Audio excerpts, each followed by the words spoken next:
So we have those T-bills of 16,000 recorded here. Sorry for the unintended interruption there. Now we need to go to what are our marketable securities? What are any receivable? What are the other current assets, right? The next most liquid asset are marketable securities. There is a market for these, and therefore we can sell them readily and turn them into cash. That's what liquidity implies. That's $780,000 of commercial paper. Commercial paper is just a term for loans that companies make to each other over a rather short window, less than a year. Um, we have some receivables in this information as well.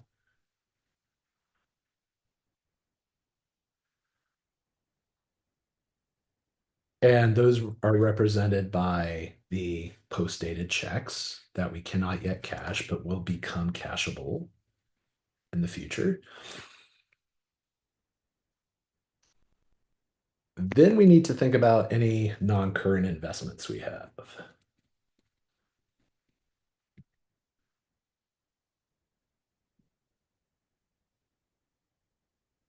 These are long-term. These were all current assets.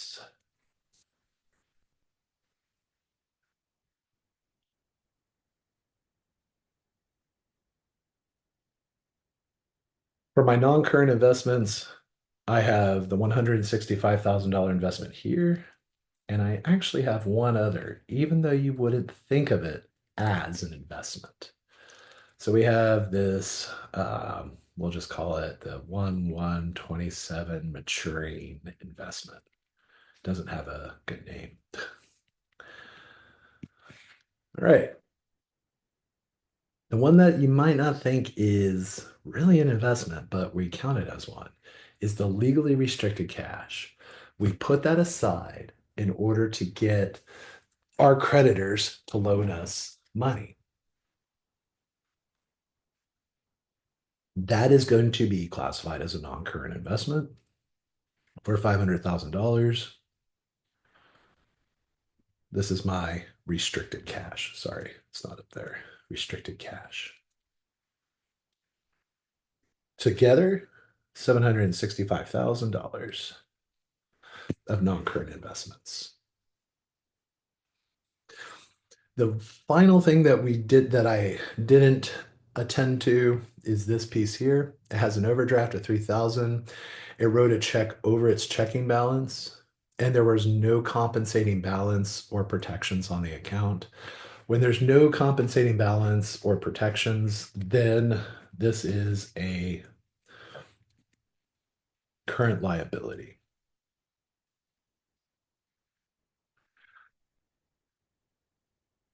So we have current liability, and that is for 3,000. This was the overdraft liability.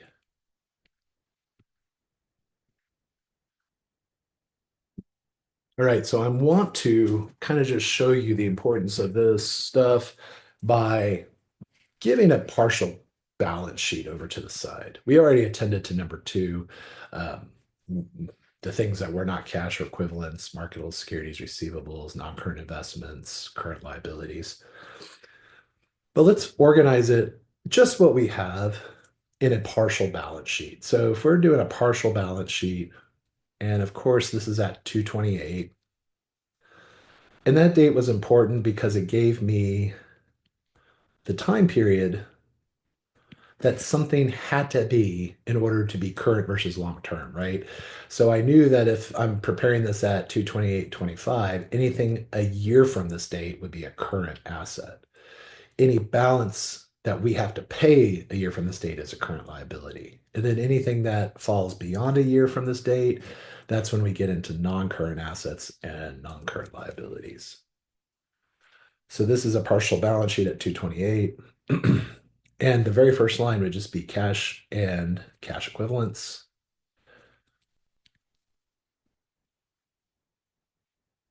For a total of those two together.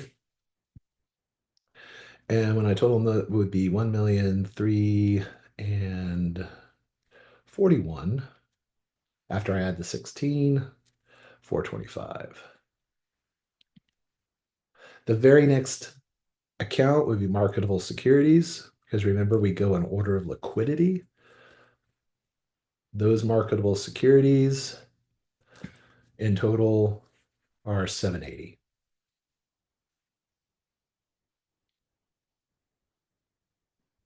Then we have some accounts receivable, and one of those receivables, I mean, there's probably others in a complete balance sheet, but the one that we have here is the post-dated checks, 10,000. What else? Marketable securities, receivables. We got all of the current assets. Of course, maybe there's some inventory in here, and maybe there's some prepaid expenses like insurance or rent or whatever. But yeah, these are my total current assets.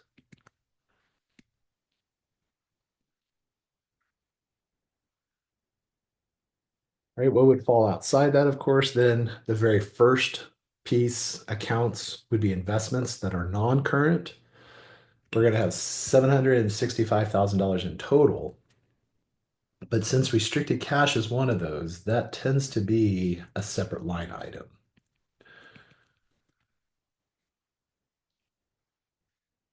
So the restricted cash is bound to, and that was something I neglected to mention. The reason why this is long term is because the debt with which that restriction of $500,000 is associated is going to come due on July 1st of 2028.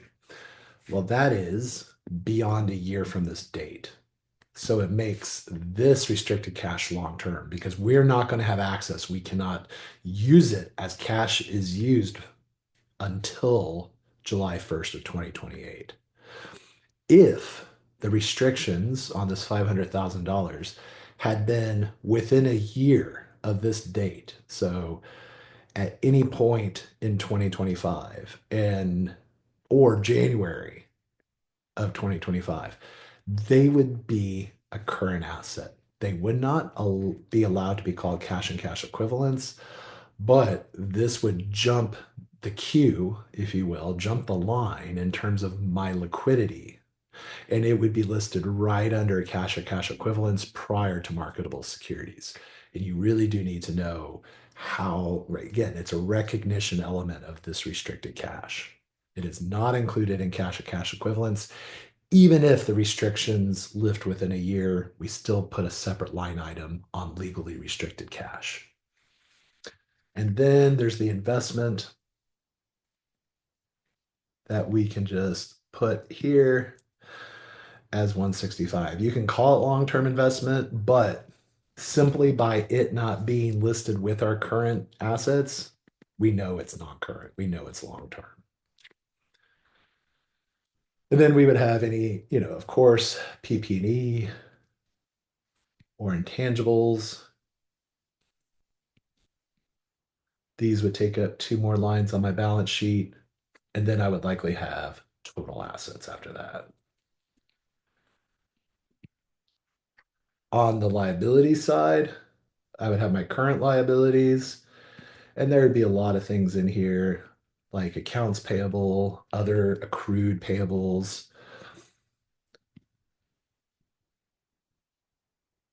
or other accrued liabilities.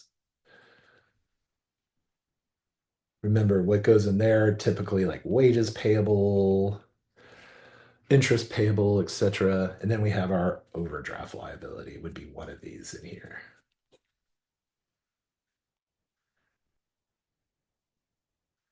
So some amount for the accounts payable, some amount for the accrued liabilities. We didn't have any information about that, but we definitely have a $3,000 overdraft liability that we have to tend to. Okay. So this is how it works out in a financial statement. You really should be cognizant of how to treat these items in terms of whether they're cash, cash equivalents, something else. Be able that the current asset liquidity order should be something that you are starting to commit to memory if you haven't already. There's only five, sometimes six-ish, right? These are the major ones that come up time and time again, these five. And then sometimes there's one or two extra. Okay. One of the ones that can be extra is if our restricted cash, those legal restrictions had been lifted within a year of February 28th. Those would be restricted cash, but a current asset. But yeah, this should start becoming more familiar to you, especially as we're going to be working through cash equivalents, accounts receivable, and inventory through the rest of the class.